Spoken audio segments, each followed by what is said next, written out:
పోలవరంపై CM Chandrababu ఇవాళ శ్వేతపత్రం విడుదల చేయనున్నారు. 7 ప్రభుత్వ శాఖల్లో స్థితిగతులపై శ్వేతపత్రాల విడుదలకు కూటమి ప్రభుత్వం నిర్ణయించింది. పోలవరంపై తొలి శ్వేతపత్రాన్ని విడుదల చేయబోతోంది ఏపీ ప్రభుత్వం. సీఎంగా ప్రమాణ స్వీకారం చేసిన వెంటనే పోలవరంలో తొలిగా క్షేత్రస్థాయి పర్యటన జరిపారు చంద్రబాబు. గత ప్రభుత్వ విధానాలతో జరిగిన నష్టం, ముందున్న సవాళ్లపై సమగ్ర వివరాలతో శ్వేతపత్రాన్ని విడుదల చేయనున్నారు. ప్రాజెక్టు విషయంలో వాస్తవాలు ప్రజలకు తెలియజేయనున్నారు సీఎం.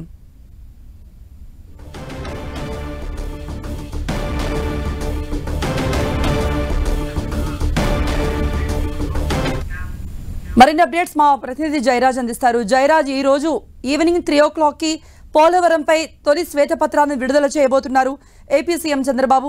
సో ఈ శ్వేతపత్రంలో ఏ అంశాలు పొందుపరచబోతున్నారు? కృపా ముందుగా అనుకున్న దాని ప్రకారం మొత్తం రాష్ట్రంలో ఉన్నటువంటి వివిధ శాఖలకు సంబంధించి 7 శ్వేతపత్రాలను విడుదల చేస్తానని ప్రకటించినటువంటి నారా చంద్రబాబు నాయుడు ఈ రోజు మొదటిసారిగా మొదటి శ్వేతపత్రాన్ని పోలవరం పైన మధ్యాహ్నం 3 గంటలకి విడుదల చేయబోతా ఉన్నారు. ఇటీవలే ముఖ్యమంత్రిగా పదవీ బాధ్యతలు చేపట్టిన తర్వాత మొదటిసారి క్షేత్రస్థాయి పర్యటన పోలవరం కెళ్లారు. పోలవరం ఒక రోజంతా కూడా పోలవరం పర్యటన చేశారు. అక్కడ ఉన్నటువంటి పోలవరం ప్రాజెక్టు స్థితిగతులన్నీ కూడా స్వయంగా ఆయన అధ్యయనం చేశారు. పోలవరాన్ని గత ప్రభుత్వం ఎంతగా పూర్తి స్థాయిలో వదిలేసింది, ఏమాత్రం పనులు చేపట్టకుండా ఏ స్థాయిలో ఉంది. 2014-19లో దాదాపు 73% పోలవరం ప్రాజెక్టును పూర్తి చేసినటువంటి నేపథ్యంలో ఆ తర్వాత ఎక్కడా కూడా 19-24 మధ్యలో పోలవరం ప్రాజెక్టు అడుగు ముందుకు పడలేదు. ఏమాత్రం దాన్ని పట్టించుకోలేదు. పోలవరం ప్రాజెక్టును సర్వనాశనం చేశారని చెప్పేసి ముఖ్యమంత్రి చంద్రబాబు నాయుడు పోలవరం ప్రాజెక్టును సందర్శించిన నేపథ్యంలో ఈ విధమైనటువంటి వ్యాఖ్యలు చేశారు.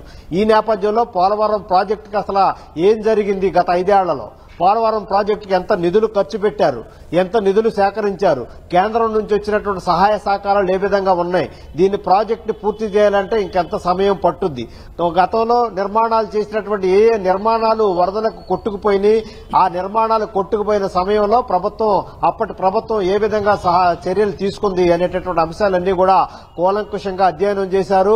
వాటికి సంబంధించినటువంటి గత వారం 10 రోజుల నుంచి కూడా ఇదే పనిలో అటు ఇరిగేషన్ నిపుణులు, ఇరిగేషన్ కార్యాలయ సిబ్బంది, అదేవిధంగా ఇంజనీరింగ్ యంత్రాంగం అంతా ఇదే పనిలో ఉన్నటువంటి నేపథ్యంలో ఈ రోజు మధ్యాహ్నం 3 గంటలకి శ్వేతపత్రాన్ని పోలవరం పైన రిలీజ్ చేయబోతున్నారు.